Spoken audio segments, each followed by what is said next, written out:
The sun blazed unforgivingly that day.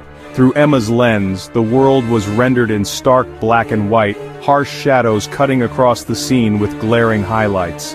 Adjusting the aperture to its smallest setting, she managed to cut down some of the blinding glare, recovering a semblance of detail that the intense sunlight had obscured. A family stood together in the frame, their closeness forming a solid if simple composition. The father, with a broad smile and dark eyes, leaned protectively over his children who mirrored his expression. Behind them stretched a vast canyon, a dramatic scar on the landscape. It was a moment worthy of capturing. "Say cheese," Emma instructed, her tone mechanical. For a brief moment the view was interrupted as the shutter clicked shut and then opened. The mechanism snapped the moment into permanence. She pushed herself up from the ground, first on her elbows and then on one hand, before shifting to her haunches. Squinting against the remaining sunlight, she examined the photo on her camera's LED screen. The image, miniature but clear, displayed the scene: smiles, a hug, a family encapsulated in time. But something felt off. "Let's try another," she said, her voice rough with fatigue. The family, undeterred, stood still smiling. Emma repositioned herself, brushing dust from her shirt as she lowered herself back into place. The process was repeated, adjusting focus, tightening the aperture, recentering the family. As she peered through the viewfinder, she pondered what was wrong with the first shot. The location was accurate, the composition was perfect. The weather was ideal. The family was positioned correctly. Yet something was missing. Her gaze fell upon the smaller child. His expression was not right. The harsh heat had dimmed his smile. She set her camera aside, letting it rest in the dust, and picked up her son, Taylor. As she scrutinized his clay-like face, her hand rummaged through her satchel. Taylor was always pale, no matter the amount of sun he received, and thin, despite his appetite. He wasn't ill, but he was frail. Perhaps he'd outgrow it. Her hand found what she sought, a slender sculpting pick. She used it to adjust Taylor's expression, pulling down the corners of his mouth and softening his deep-set eyes. "There we go," she muttered, placing him back into the scene. "That looks more like you." It wasn't the happiest shot, but it represented them as they were. The second photo was better, still not perfect, but an improvement. She hoped it would suffice. As the sun journeyed across the sky, Emma continued shooting, adjusting, and shooting again. Each attempt brought her closer to a satisfactory result. Only when the sun dipped below the horizon and her camera signaled low battery and insufficient storage did she finally concede. Good enough, she thought. One of them will be good enough. Packing her equipment, she carefully stored her miniatures and camera. Her family had its own little box, one that she was a part of too, but this picture had been taken without her, so her facsimile remained entombed. Standing was a struggle, her limbs heavy with exhaustion. She hefted her satchel from the parched ground, the water in her canteen lukewarm. The walk to her truck was short, though twilight had given way to dusk by the time she reached it. The truck's back opened with a soft groan, reflecting its owner's weariness. Finding space for her satchel was a challenge. The trunk was nearly full of albums. She removed a small stack to create space and closed the trunk on her memories. She placed the albums on the floor in front of the passenger seat and settled behind the wheel. With some battery left in her camera, she reviewed her latest shots. They were arranged chronologically. The first taken around noon, the last at 9:32 p.m. There were about 200 photos in total, each flawed in framing, expression, composition, or lighting. None were satisfactory. Halfway through the gallery, the screen went dark, revealing her own tired reflection. Her face seemed foreign, hollow, exhausted, with cracked lips and yellowed skin. It was the visage of a ghost. The photo would have to wait. She could recharge the battery at her motel. Her cameras were stored in the glove box alongside registration papers, replacement lenses, and a worn romance novel Steve used to read to her as a joke. When she opened the glove box to store her camera, the final occupant fell onto the passenger seat. Emma stared blankly at the revolver. She had bought it a month ago from a dilapidated surplus store off the highway. A .44, a lot of gun for a little lady, as the clerk had said. She didn't care about his opinion. Closing the glove box, she turned the ignition, leaving the weapon where it lay. The desert roads at night were empty. Emma drove in silence, her mind a void. Her body knew the way to the motel, allowing her thoughts to drift.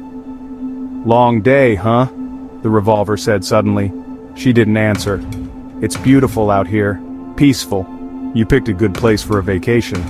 The revolver's tone was familiar, like the friendly chatter at a bar after work. She let it continue. "You know, I was made not far from here. Phoenix. Lovely city. Very hot." Emma doubted they made guns in Phoenix but chose not to argue. "I've got lots of family around here. Maybe we could visit a range sometime." She hadn't fired the revolver. She had only bought 6 bullets, just enough to load it. The clerk wouldn't sell her just one. "Sorry, that was insensitive. Let's just get you back to the motel. You need some rest." She did. An 8-hour rest. The motel was typical. A big neon sign reading vacancy, and a parking lot littered with rundown vehicles. Her room key dangled from the same chain as her car key. It was all she had left. The room was basic but adequate. A single bed under a yellow ceiling lamp, a desk with a chair, and a functional shower and toilet. Emma collapsed onto the bed, leaving her boots on, indifferent to the dirt she spread on the sheets. Tomorrow, she thought. I'll deal with it tomorrow. Sleep was elusive, a land of strange rituals and forgotten fantasies. In her dreams, her family appeared wearing costumes they never wore in life. Happiness, a rarity, felt more real than anything she remembered. "Hey, honey," Steve's voice asked in her dream, "do you know where the wedding photos are? I can't find them." "Oh, that's my fault," her dream self replied. "I haven't gotten to them yet." "Gotten to them?" he asked, puzzled. She was just as confused. "I guess they might be upstairs. I'll check, thanks." He kissed her on the cheek and disappeared. Emma was preparing dinner, calling for her family. "Kids, Steve!" There was no response. "Guys?" The silence was profound. She was alone. Emma awoke with a gasp, heart racing, breath shallow. The room was filled with a searing orange light, flames roaring as they consumed everything. The air was thick with smoke. Unable to breathe or move, she awaited the fire's grasp. The worst part was the sound of children screaming. The bed covers flew off as she sat upright. Gasping for air, her eyes darted around. The orange light was from street lamps. The roaring was a distant motorbike. The smoke came from a cigarette drifting through the cracked open window. The screams were from a siren. Panic gave way to nausea. The heat was stifling even with the window open. Needing fresh air, she fled into the night. The cooler desert air greeted her, the sky dimmed by streetlights and city glow. She paced the parking lot, trying to shake off the nightmare's grip. There was nothing in the scene to distract her from the fire and screams. Her steps led her to her truck. She leaned against the window, her breath fogging up the glass as she peered inside. Her fingers grasped the revolver, feeling its weight. Holding it, she pressed the barrel to her forehead. The world seemed to hold its breath. To any onlookers, it would appear as though she was praying. "Why don't you just do it?" she questioned herself. "What's the point of this?" She had no answer.